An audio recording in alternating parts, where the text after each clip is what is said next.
Good morning and good afternoon. Welcome to another episode of Before Coffee here on Mucking Fun Day, everyone's favorite day of the week. Now, a lot of things have happened over the weekend, a lot of positive things that some people are completely blown out of the water for. So we're going to review all of that stuff and more. Don't forget to subscribe and turn on those notifications so you can get notified when we go live. And let's get into our headlines. Today on Before Coffee, something special.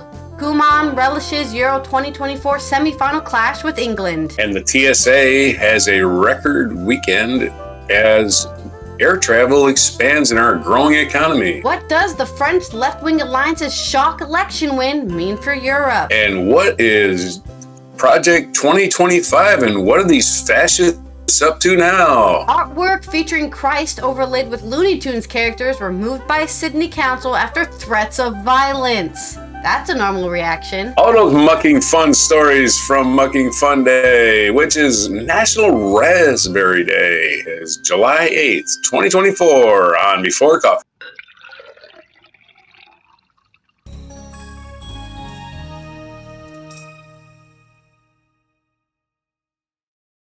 All right, let's go ahead and start with our first story.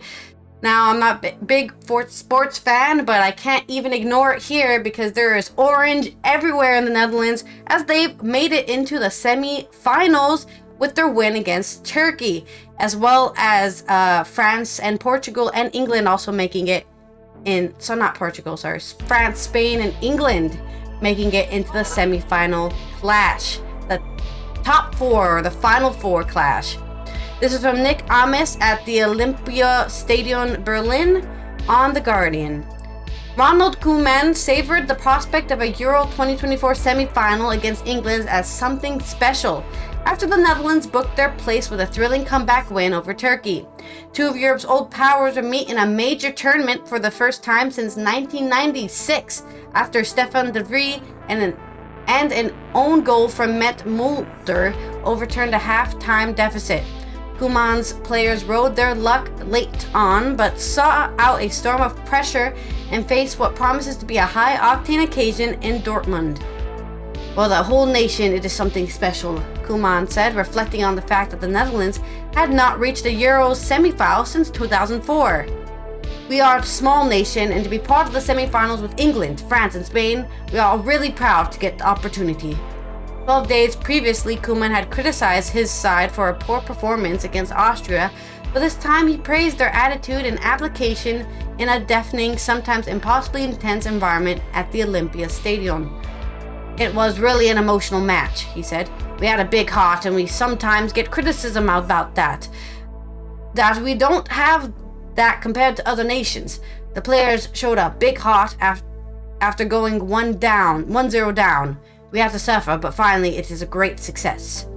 England were taken the distance by Switzerland earlier in the evening, but Koeman played down any notion that extra time and penalties will have taken a greater toll on Gareth Southgate's team. If you win the match, that always gives a good feeling, he said. We need to recover, like England. It is not a physical difference between them and us. We played on the same day. We need to travel like them. It's not the physical aspect that will decide the result. Asked if he would have preferred a final opponent, Koeman offered a clear choice. First of all, we need to fight to win the semi-final, he said. It will be a great night on Wednesday between two big nations historically. If we play the final, my preference is Spain because we had France in the group stage. Yeah, it sucks to have to also fight another team again, right? But I say fight, sorry. Beat them in kicking a soccer ball into a net. Fight them again. But it does suck to have go have a match against them in the group stages, and then you make it all the way to the semifinals, and then the final you have to go against them again. Like, that's not as fun as somebody new like Spain, who they didn't go against at all the whole tournament. The Turkey manager Vincenzo Montella, whose players were denied by some last-ditch defending in a brilliant stoppage time save from Bart Verbruggen, saw honor in the defeat. I think we are among the top 5 in the European Championship, he said. We are proud that we gained an identity by feeling our whole country behind us and adopting our strategy. A player should be kissed on the forehead. We should be really proud we have come this far, but we could have achieved even more. I think it's also great, more proof, that Turkey is part of Europe. I'm on that side. Some people want to argue Turkey is like a Middle Eastern country, but historically Turkey has always been part of Europe. Especially when they're the Ottoman Empire and they basically owned Greece, or Greece was part of their country, their empire for a while there. And Greece is supposed to be the birthplace of European identity, and they saw themselves as Asians back in ancient Greece. So, it's all blurred lines. Mm-hmm. There's no reason to start making hard ones now. So, good for them. Good for the Netherlands. I'm sure people, tomorrow will be the match from the Netherlands, England. And depending on what happens, there might be riots in the streets because it's soccer/football. And that's just how people get angry about their sports, man. And there'll probably still be riots if you win and riots if you don't win, so it doesn't matter. People will be celebrating something tomorrow, I'm sure. And on to your story. Okay, so as the United States economy is booming, more people are traveling, which it actually is one of your more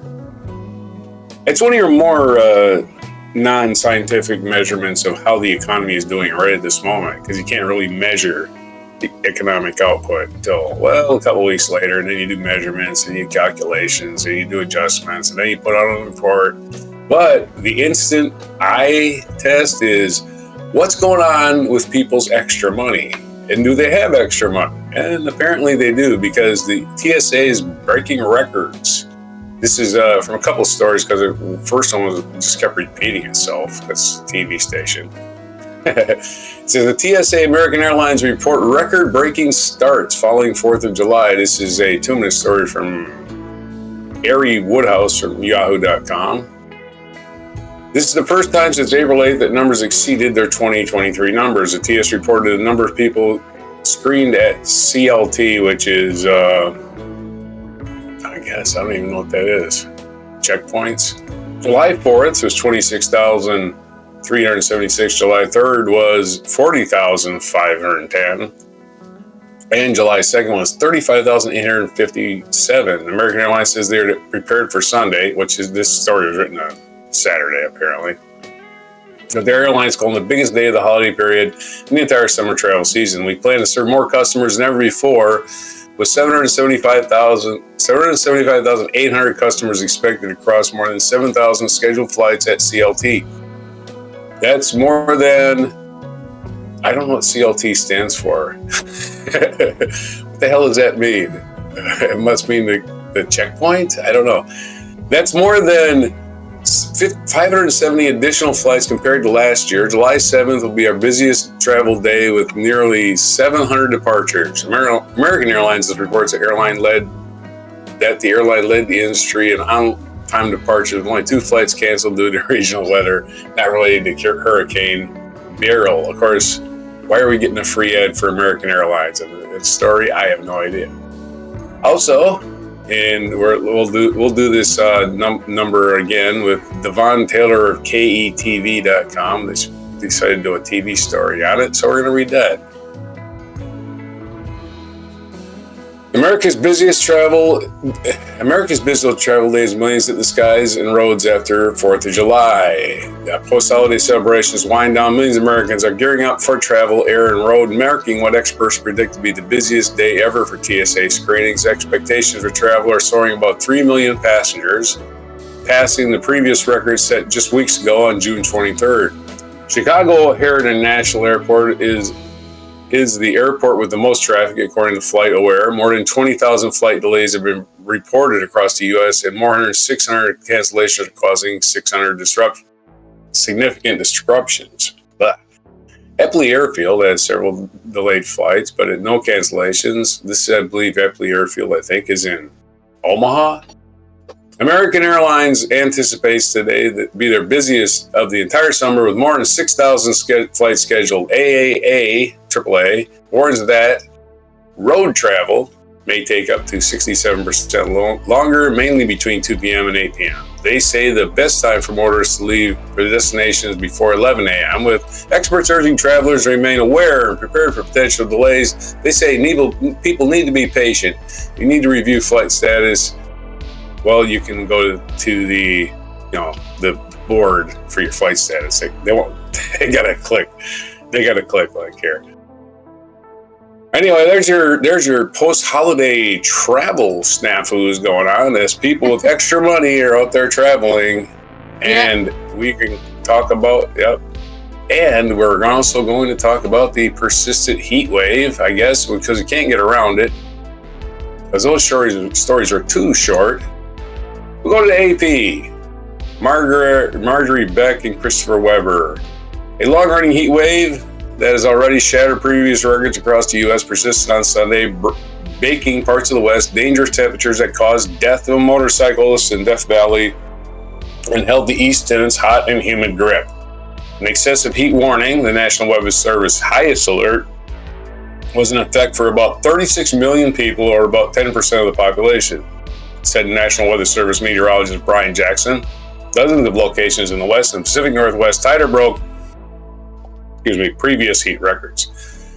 Many areas of Northern California surpassed 110 degrees, and the city of Redding topped out at a record 119 degrees, which is 48.3 Celsius. Phoenix set a new daily record Sunday for the warmest low temperature. It never got below 92. A high temperature of 128 degrees Fahrenheit was recorded Saturday and Sunday at Death Valley National Park in Eastern California, the aptly named Death Valley, where a visitor died Saturday from the heat exposure and another person was hospitalized. So literally Death Valley. The two visitors are part of a group of 6 motorcyclists riding through the Badwater Basin area amid scorching weather, the park said in a statement. Yeah, that'll suck the heat. That'll suck the moisture right out of you. You're in dry heat, 128 degrees, and you got wind blowing against you. Oh, yeah. Yeah, that's cooling me off. No, it's sucking whatever moisture you have off your body. That's what it's doing. Be smart, folks. Be smart. If it's hot, stay inside. Sit next to the refrigerator. Get in the refrigerator. While this is a very exciting time to experience potential world record-setting temperatures in Death Valley, we encourage visitors to choose their activities carefully, avoiding prolonged periods of time outside of air-conditioned vehicle or building when temperatures are this high. Officials warn that heat, illness, and injury are cumulative and build over the course of days.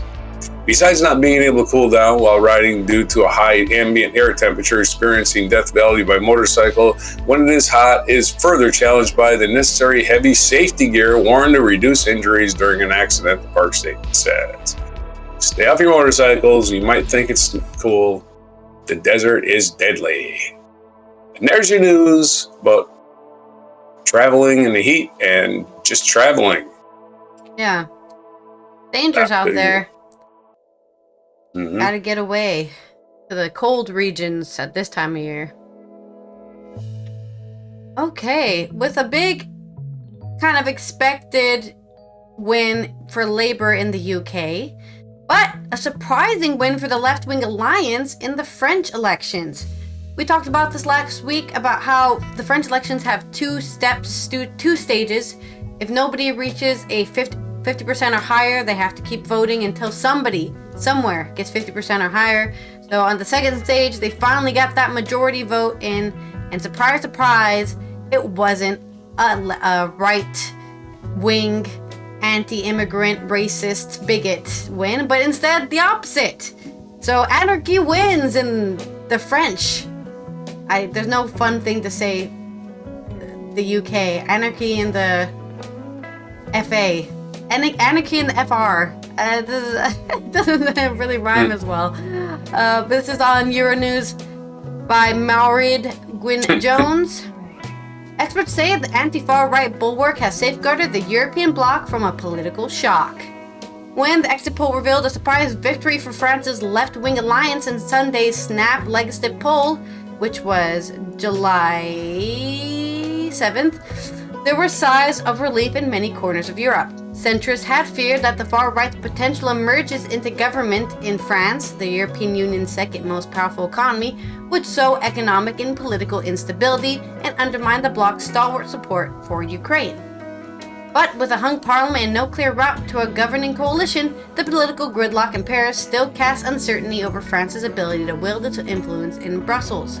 Final results on today July 8th morning put the left-wing New Polar Front alliance on 182 of the 577 seats in the French National Assembly. President Macron's centrist alliance won 68 seats, and the far-right National Rally at 143. It means a potential outcome is a left-leaning government sharing power with the centrist President Emmanuel Macron. Experts say that despite losing seats in the National Assembly, Macron has emerged with his political credibility intact. He will be less weakened than he had expected, and France will continue to be able to exercise its international role with a certain panache, as it has done until now, Federico Santapinto, director at the French think tank IRIS, told Euronews. A strong government in Paris is considered essentially pillar for EU stability. With France now in uncharted political territory and weighed by uncertainty over its future governing forces, analysts call for a pragmatic solution that allows France to deliver on pressing priorities while staving off the threat of the far right. For Olivia Lazard, a fellow think tank at Carnegie Europe, the far right's unexpected second-round defeat means Macron will retain credibility while France avoids recoiling in some kind of sovereignist and nationalist narrative which obviously runs against Europe. France at the moment is still one of the few bastions in Europe against the rise of the radical right and against the influence of Russia, Lazard told Euronews Radio Schumann. It means that Europe will stay safe for a relative amount of time still when it comes to defense issues. Relief in Kyiv, as well as a second-round win for the far-right National Rally, which topped the first round of the vote a week ago, would have come as further threat to EU support to Ukraine. Marine Le Pen's party has historical ties to Russia and had vowed to rein in French aid to Ukraine. The party was controversially loaned 9 billion euros from a Russian bank in 2014, despite Moscow being sanctioned over the illegal occupation of Crimea. Polish Prime Minister Donald Tusk was among the first of the EU's 27 leaders to respond to the exit poll. In Paris, enthusiasm. In Moscow, disappointment. In Kyiv, relief, Tusk said on social media on Twitter. Enough to be happy in Warsaw. European leaders, particularly on the eastern flank, feared that President Macron's hand in foreign policy would be weakened if he had been forced into a power-sharing arrangement with a far-right government, and that this would in turn have diluted France's financial and military support to Kyiv. Le Pen's party has notably shifted in stance on the war in the run-up to June's European elections, saying it would continue to provide defense aid but would not send long-range missiles or other weapons that would allow Ukraine to strike Russian territory. But the leader of the far-left France Unbowed Party, FI, part of the victorious left-wing New Polar Front alliance, has also in the past been accused of adopting a sympathetic stance towards Russia. Jean-Luc Mélenchon, an advocate for France's military non-alignment, said in February that it was high time to negotiate peace in Ukraine with mutual security clauses, and has consistently opposed sending sophisticated weaponry to Kyiv. This didn't work with Crimea, right? Oh, we'll just make a deal, and then Crimea, we'll just give it to Russia, and everything will be fine, and Russia will never attack Ukraine again. That didn't happen, did it? So why do they keep on thinking that some sort of negotiation where they make mutual security clauses means anything, when Russia can just step in, break the law, break any sort of clauses, treaties, or whatever they have, and the rest of the West will just watch, right? The UK had a security clause with Ukraine and did nothing to help them when they got attacked by Russia, even though it was written in there that they have to defend their sovereignty of their country now that they gave their nukes away, right? They gave their nukes away, and in that clause they said the UK has to help us if we get attacked, though, because we got rid of our nukes. That was the deal, and then they did nothing. So I just don't care about any of these mutual security clauses. They don't seem to matter for anything. Support for Ukraine is one of the issues that could fracture unity of New Polar Front, which merges many types of socialism from the soft to the hard left. For Laetitia Langlois, a scholar at the University of Angers, the center-left Socialist Party PS and its leader Raphael Glucksmann could play an important role in enabling a pro-Ukrainian coalition. At 77 seats, Mélenchon's LFI party was the most voted among the left-wing New Polar Front, the most center-left moderate socialist party, in which Raphael Glucksmann, a member of the European Parliament, belongs, and its allies secured 59 seats. Raphael Gluckman, who is obviously, as we know, very supportive of Ukraine, will try to perhaps temper the speeches of France unbowed, Langlois explained. I think that there is a consensus inside the country around the support for Ukraine and defending the values of democracy against an aggressive and tyrannical country. I think it will be difficult even for France unbowed to hold a position within a government that would call it into question France's support for Ukraine as it currently stands, she added. The defeat of the National Rally has also been welcomed by defenders of the European Green Deal. National Rally leader Jordan Bardella, who had hoped to clinch the role of French Prime Minister, had previously called on the French government to renounce the Green Deal and attacked what he had described as a punitive EU environmental policies. The left-wing alliance has, on the other hand, called for a climate plan aimed at carbon neutrality by 2050 and wants France to become a powerhouse in renewable energies such as offshore wind and hydroelectric power. This French election is a wake-up call for the European leaders. It's time to take action to tackle deindustrialization, underinvestment, and households' energy bills, which have risen due to the costly dependence on imports of gas, oil, and coal, said Neil Makarov, director of the European think tank Strategic Perspectives. The National Rally and its European allies have vowed to slam the brakes on European Green Deal ahead of the European elections. The position was also adopted by many center-right forces in Europe, sparking widespread criticism that traditional conservatives were allowing far-right forces to march into the mainstream. But yet again, experts warn Macron's weakened hand could have negative implications for fight against climate change.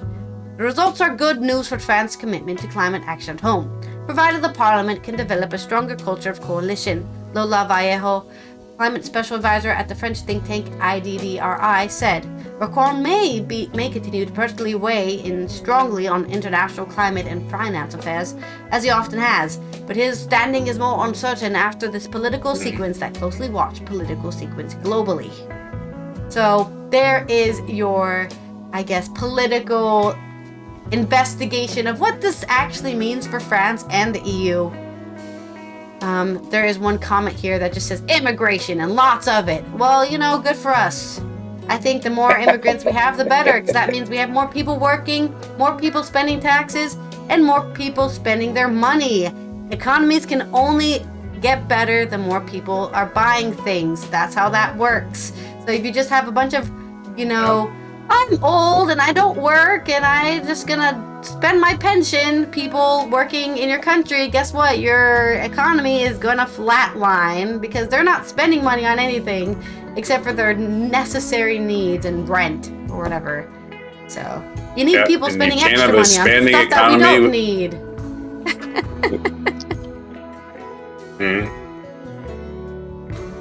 I mean, you can't have an expanding economy without an expanding workforce. It's impossible. Exactly.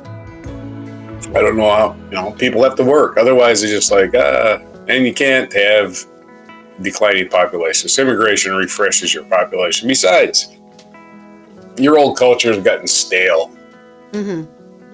Anyway, okay. So, let's get on with the political intrigue of the day, which is Project 2025. Have you heard of Project 2025? Yes, I think we talked about it a little bit last week, but you're actually going to go into an in-depth.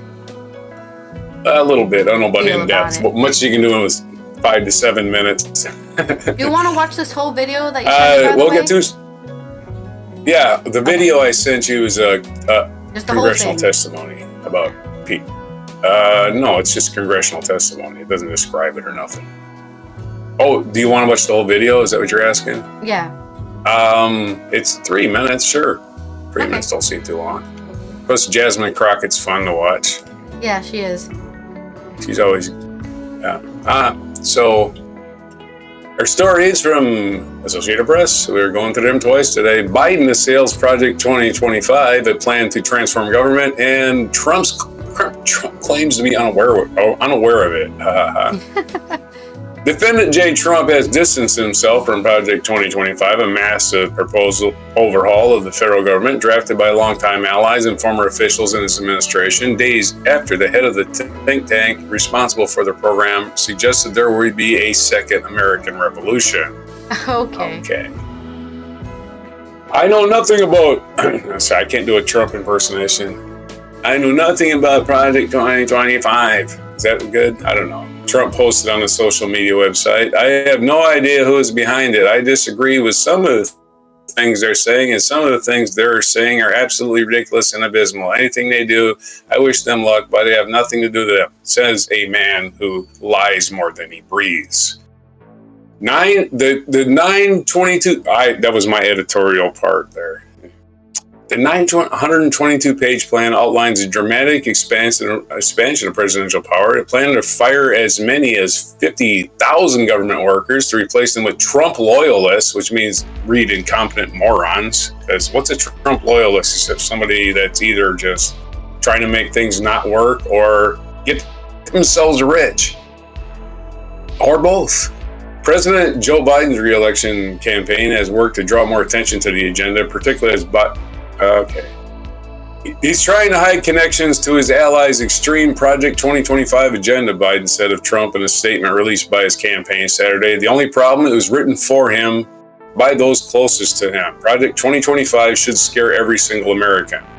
Trump has outlined his plans to remake the government if he wins a second term, including staging the largest deportation operation in U.S. history and imposing tariffs on potentially all imports. Oh, he's going to destroy the economy again.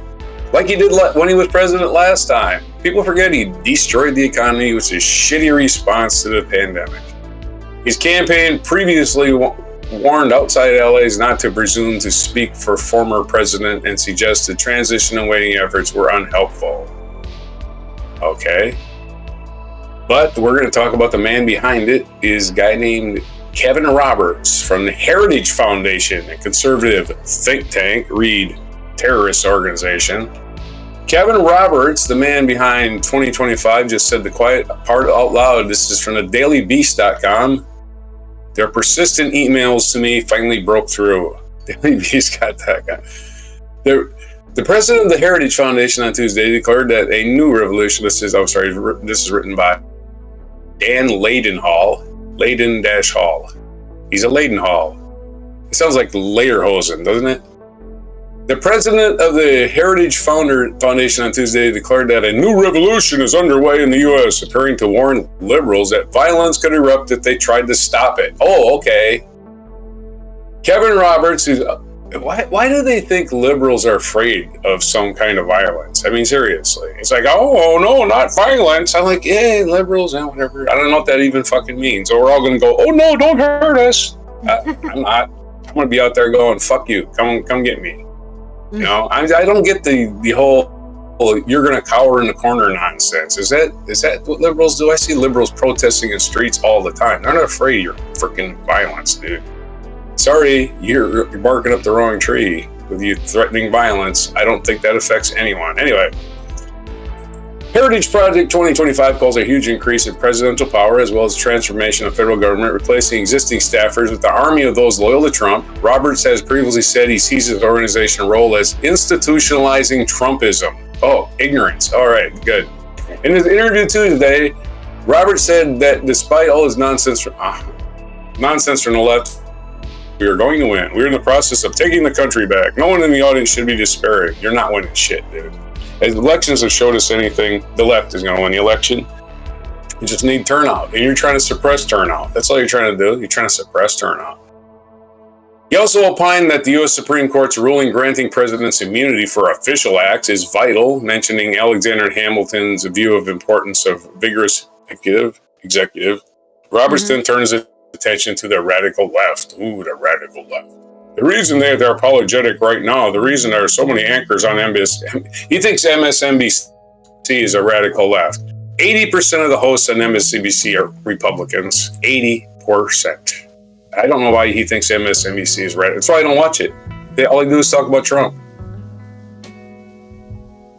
And so I come for a circle response that I just want to encourage you with some substance that we are in the process of a second American revolution, which will remain bloodless if the left allows it to be. Oh, okay. You're threatening to kill people.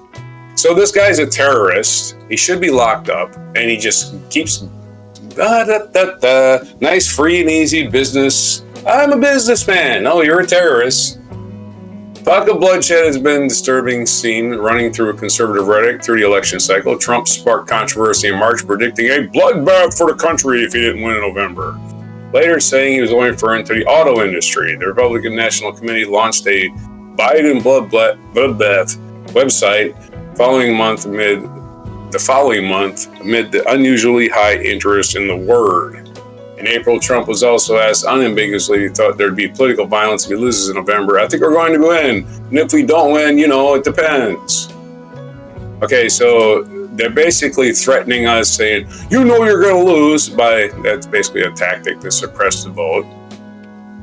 The other tactic to suppress the vote is, besides talking about the inevitability of the election, losing the election. What's the use in trying? The poor unmotivated voter will not even try. And then it's like, we just can't win. We're liberals. That mentality, that shit's got to go. I fight this on a daily basis. We can't win. We haven't lost it. The Trumpers haven't won an election in a long damn time. And the one election they did win was the electoral college. It wasn't even a popular vote. So acting like these are, this is inevitable. That just complete crap. And don't listen to polls. Polls are inaccurate, and they've been proven inaccurate. Look at France. Polls are inaccurate in France. Do we have better polling somehow? I doubt it.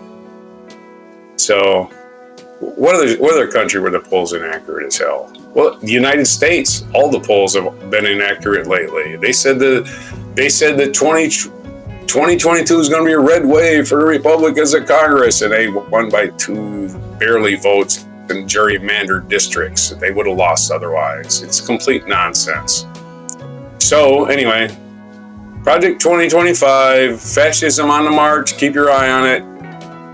Read the document. See what these idiots are up to. Loyalists in government is never a good plan because they're never going to get anything done. They're just going to slow things up that they don't want to work. That's all that's ever going to happen. Why? I'm politically opposed to that. Let's people die. Let's let people die. That's going to be it over and over again. And of course, I'll be rounding people up who don't disagree with them. Politicized as well. Wait, killing people. That's political now. I think everyone agrees. Oh, yeah. People dying is bad in any scenario here. Not unless you're a Republican in the United States. You just want to see who's dying and what their political views are. That's all they care about. Not humanity. Of course, they're the Christians. That's the funny part, too. Wow. Hilarious that Christians vote for these clowns. They call themselves Christians. They call themselves even caring about humanity. But there's your stories, your 2025 stories. All right, well, I guess the latest round of fascists trying to do stuff. All right, back to you. Okay, for our culture segment, I don't know why this is happening, but I'm okay with Looney Tunes thing. I don't know why people are threatening violence. Christians are threatening violence, but here we go. Let's do the whole story first before I start talking about it. This is in Australia, in Sydney, by Daisy Dumas on The Guardian. A Sydney council has removed a playful artwork of Jesus Christ overlaid with Looney Tunes characters after a torrent of online abuse. Very Christian of them. Sydney artist Hilla James' work, Jesus Speaks to the Daughters of Jerusalem, was removed from the Blake Art Prize exhibition at the Casula Powerhouse Art Center after fierce criticism was directed at the artist in gallery on Friday, which was July 5th. Just 2 days before the 8-week exhibition ended. The Biennale Prize at the Liverpool City Council Gallery recognizes contemporary artwork that explores spirituality and religion that draws artists from all beliefs and cultural backgrounds. But as a last-minute online protest claimed, the 2023 oil on lithograph work mocked the Christian religion, with some protesters threatening the museum and its staff, many of whom are volunteers, with violence. How so Christian? Jesus would be angry that you did this to some artwork from the Renaissance when he wasn't even alive, so I'm going to tell you to get killed. Jesus was going to be happy when I get to those pearly gates. Hey, were you one of those people that threatened that volunteer that you're going to rape his family? Welcome to heaven. That's totally what's going to happen. You will believe in the Prince of Peace if we have to kill you. Yeah. Sorry. Villa James said he received about 200 vile and social media messages on the 5th of July and the 7th of July, with the gallery receiving over 60 phone calls from protesters on the 5th of July alone. I don't like stirring a bit of reaction with my work, but the novelty very quickly wore off on Friday. The level of vitriol and the sheer volume of it was actually frightening, the 48-year-old said. I've been doing these sorts of works for around 15 years, and I've had 1 or 2 people upset, but nothing like this. It was vile and not at all Christian.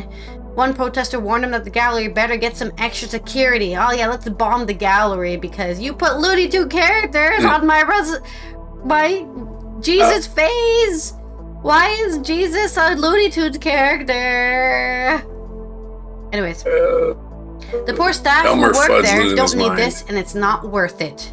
Liverpool Mayor Ned Manon called for the removal of the painting in the face of what he called many complaints from numerous residents who were disgusted and offended that Liverpool Council was displaying this artwork. I think they should have not removed it. I get it, it's not worth, like the art isn't worth this poor staff getting abused, but I think you're just backing down to the abuse. I think you should find these people and arrest them for hate crimes.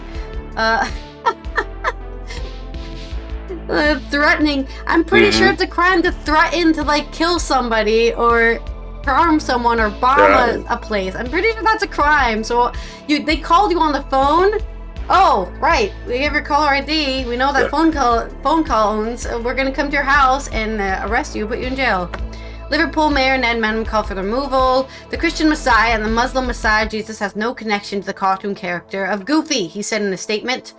Charlie Bocuse, the former founder of conservative Catholic group Christian Lives Matter, which sounds like a bigotry group.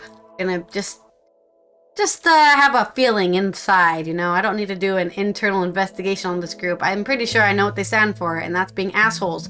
Told supporters on social media that the shocking, disrespectful art had to be removed. This is another attack on Christianity. We have managed to put a stop to thanks to everyone's support. Yeah, that's what...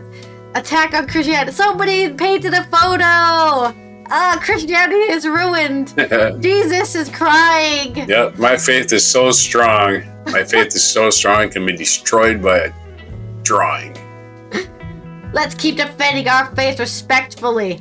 Respectfully. By telling people you're gonna bomb the museum. Respectfully, I think you should all die because you did a painting. And we will get results as Jesus is on our side. Jesus doesn't give a shit about you people. You're going to hell. The acting Liverpool Council CEO, Jason Breton, said the artwork was removed in response to the mayor's position, safety concerns, and the community response. I haven't read the Bible in a long time, but I don't think there's a single lesson in the Bible that says, if somebody changes a painting of Jesus, make sure to threaten them with death. That's how you become a pure Christian. It's in the Old Testament. Yeah. There's lots of that in the Old Testament. Thou shalt not paint over paintings of Jesus, or hell shall be ever damned, or something. I don't think that's a saying anywhere in the Bible. While Phil James said he was absolutely happy to put safety first, he was concerned that the incident may set precedent for limits on freedom of expression. That, for me, is the most problematic thing. The mayor requested it to be taken down, putting politicking before freedom of expression. Why does it end? Munoon said the right to free speech needed to be balanced with the right to practice religion without fear, prosecution, or ridicule. I'm pretty sure nobody is attacking Christians in the street. I'm just gonna be clear right here. If there's anybody out there actually getting attacked for being a Christian, for wearing a cross openly, please comment down below. Because I don't fucking believe that's happening. I don't think any Christians are being attacked on the street. Especially in Liverpool. Oh my God, he's a Christian. Get him. In Sydney. Nobody in Sydney. You know, these are not places of some sort of Christian bash, you know, Liverpool is one of the most religious. That's one of the old standards of religion, though, is the persecution complex. Yeah. Religious ought should be respectful and unifying, not decisive and disrespectful. He said he would make some calls about the art he considered to be anti-Semitic or derogatory for any religion. Police were contacted to inform them of potential unrest around the artwork, the council confirmed. The prize is open to believers and non-believers, and prizes are strictly non-sectarian. Villa James, whose work has been described as Kafkaesque and surreal, said he grew up attending Sunday school but is not religious. I find it all a bit absurd. It was a playful work. Yeah, Looney Tunes are exactly the most threatening things. I like incorporating cartoon characters. They deal with human issues, he said. To be honest, there wasn't really any meaning behind the piece. It's just an image. Choose your own adventure. The artist has given absurdist treatment to a number of subjects, including Queen Elizabeth II, Donald Trump, and Christopher Reeve. He represented the Chalk Horse Gallery in Darlinghurst and has entered the Blake Prize numerous times. He said that he received an outpouring of support from the artistic community over the weekend. Blake Prize organizers were no strangers to controversy. In 2011, artist Luke Roberts' Trippage of the depictions of crucifixion featured an intersex woman wearing only a pink G-string and nipple tassels. It prompted the Anglican Bishop of South Sydney, Rob Forthwith, to say the work was something he would not be happy about, but that did not mean it should be forbidden. In 2007, two separate Blake Prize artworks attracted the criticism of both John Howard and Kevin Rudd. One depicted the Virgin Mary wearing a Muslim burqa, and another morphed an image of Osama bin Laden with a depiction of Jesus Christ. The choice of such artwork is graciously offensive to the religious beliefs of many Australians, Howard told News Ltd. newspaper at the time. Well, guess they should get over themselves. Sorry, just because you're offended doesn't mean we have to listen to you. I'm offended by Christians' existence, putting their beliefs on everyone else, but I'm not threatening them to get killed. So, just some angry stuff about stuff that does not matter. Goofy's head being on Goofy and Donald Duck being in the image of the crucifixion of Jesus Christ does not affect your beliefs, and it shouldn't. Not the Looney Tunes, anyway. Yep. Not Elmer Fudd. That's a story? That's about the story. The Looney Tunes? Yep. Looney You gotta Tunes do Porky Pig over now. painting. I mean, I can show you the image if you want. You gotta do Porky Pig. You can't just end a story about the Looney Tunes. You gotta do Porky Pig. Yeah. That's all, folks. That's all, folks. They're idiots. I don't know. I don't even feel bad about insulting them. Death threats for a painting. Okay, I can do Elmer exactly your high horse you think it is. I can do This Day in History's Elmer Fudd. In this day in history, 1815, Louis the... let's do my Roman numerals. Louis the 18th. Man, France had a lot of Louis, didn't they? Louis the 18th. This is probably why they had a revolution. Anyway, Louis the 18th returned to Paris following the 100 Days, which is following the end of Napoleon in 1815. So we went back to a king, Louis XVIII. 1833, the Treaty of Hunkar-il-Khalisi, a defensive alliance between the Ottoman Empire and Russia, was signed at the village of Hunkar-in-Khalisi near Istanbul.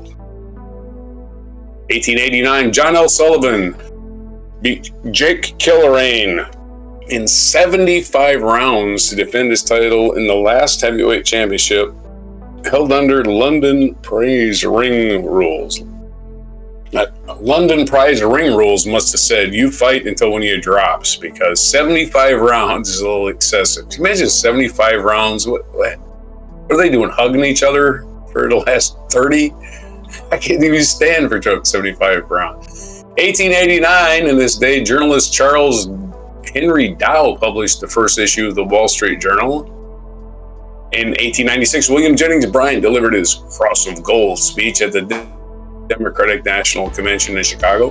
Cross of Gold, of course, William Jennings Bryan wanted us to stay in the gold standard or the silver standard or something. I'm not sure exactly what the Cross of Gold speech was, but I wasn't there. But in 1906, Philip Johnson, an architect and critic known for his promotion of the international style and later for his role in defining postmodern architecture, was born in Cleveland, Ohio. On this day in 1947, a local newspaper erroneously reported that a flying saucer had been recovered near Roswell, New Mexico. Although the claim was quickly refuted by authorities, the Roswell incident eventually became the center of conspiracy theory involving UFOs and extraterrestrials. In 1950, Douglas MacArthur was appointed commander of the United Nations forces in the Korean War on this day. In 1996, the British pop band Spice Girls released their debut single, Wannabe, which helped make them an international sensation. International sensation, they were. Ooh, what's that sensation? I don't know, but it feels international. Anyway, 2011, the orbiter Atlantis was launched on the last space shuttle mission. So no more space shuttle missions. No more for you. Our featured event, 1897, Vasco da Gama's first voyage to India. Yes. On this day in 1947, Vasco da Gama sailed from Lisbon with a fleet of 4 vessels, and he ultimately opened a sea route from Western Europe to Asia by way of the Cape of Good Hope, ushering in a new era of world industry. The Cape of Good Hope, which is at the tip of Africa. 1487, they did not have any canals. At least not shipping canals big enough for, spaceships or whatever. Feature biography, Kim Il-sung, president of North Korea, was born April 15th, 1912 near Pyongyang, North Korea, and died on this day in 1994, July 8th, at the age of 82 in Pyongyang. Other birthdays today, John D. Rockefeller, American industrialist, born in 1839, the world's first billionaire. Nelson Rockefeller was born the same day in 1908. That would be his grandson. He was later governor of New York and vice president of the United States under Gerald Ford, the only vice president Gerald Ford was the first president to never be elected, and Nelson Rockefeller was the first vice president to never be in any ticket anywhere. I don't know what he was. Anyway, other birthdays. Or American actor, was born in 1944. Angelica Houston, daughter of John Huston, their director. American actress, born in 1951, and it is Beck's birthday. Soy Perador, he's a loser. It's Beck's birthday. 1970, happy 54th birthday to Beck. And what day is it today? There's only a few things today. It is National Raspberry Day, we mentioned. Not that raspberry. The kind you eat off a bush, the little red fruits. It's National Freezer Pop Day. Those are good any time in the summer. And National Chocolate with Almonds Day.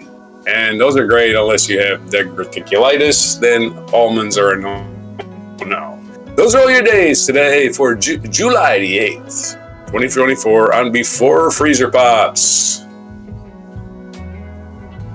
All right. Well, this has been another Mucking Fun Day episode. Tomorrow's going to be Good Tuesday. We're going to cover some more good news because we had a decent amount of good news today and some not. But we'll cover some more good news tomorrow. So don't forget to subscribe, turn on notifications so you know when we go live and we start our Good Tuesday episode.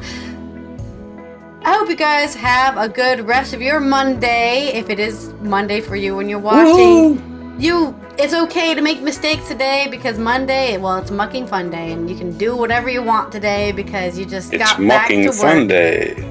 And here is our mic drop moment. Mr. Hamilton, I don't want you to feel left out of this conversation. So I'm going to make sure I ask you some questions. Let me know if you're having problems answering them because they really should be yes or no. I love her accent, by the way. It just makes everything better when she You're talks. the executive director for the America First Legal, correct? That's correct. All right. And America First Legal is a member of Because Project arms. 2025, which is Arms dedicated to folded. creating the playbook for the next conservative administration and what it calls You're sitting the on it. project pillars, correct? We are proud contributors to Project 2025. Okay. And are you familiar with Project 2025's I just want to make sure you know that for I'm a pompous asshole. leadership? That looks like to me. In fact, I am. Okay. I'm better And than in you. fact, I've not you been wrote elected some of to the a seat sections of government, this but I'm mandate better than you. related to the DOJ, correct? Sure did. And the mandate outlines policy priorities for the next conservative president. Is that correct? It does. You've done a great job. I just want to let you know. All right, so let's walk through some of the provisions of the mandate. It calls for eliminating the Department of Education, eliminating the Department She's of so Commerce, good at being like that deploying the passive military for aggressive the southern use like of nice domestic law lady, enforcement against Bless your protesters heart. under the Insurrection Act kind of of thing. 1807. It also has the repealing of Schedule F status for thousands of federal employees to allow a president to replace career civil servants with unqualified partisan loyalists. That's probably my favorite of it. Yeah, It also the entire government with people I like. the FBI from combating the spread of misinformation and disinformation, like Russia and China, who are actively trying to interfere Handcuff with the FBI. American elections. I don't know why or how anybody can support Project 2025. And I know that there was allegedly a joke about dictators and whether or not that's funny, but in the United States of America, dictatorships are never funny. And Project 2025, I mean, they're so not funny. We send for other people to other countries to get rid of dictators, as well as the next dictator to come in. And I know that you are doing your jobs here by making sure that hopefully some juror turns on and finds some viral moment of you spewing more of the nonsense as it relates to the president. But as practicing lawyers or licensed attorneys, I hope that we can all agree that no one gets indicted because someone says so. There takes a grand jury, and the grand jury is comprised of American citizens that sit down and review evidence, and they make the determination. And when and if Trump is convicted, it will be a jury of his peers, and it won't be the president of the United States.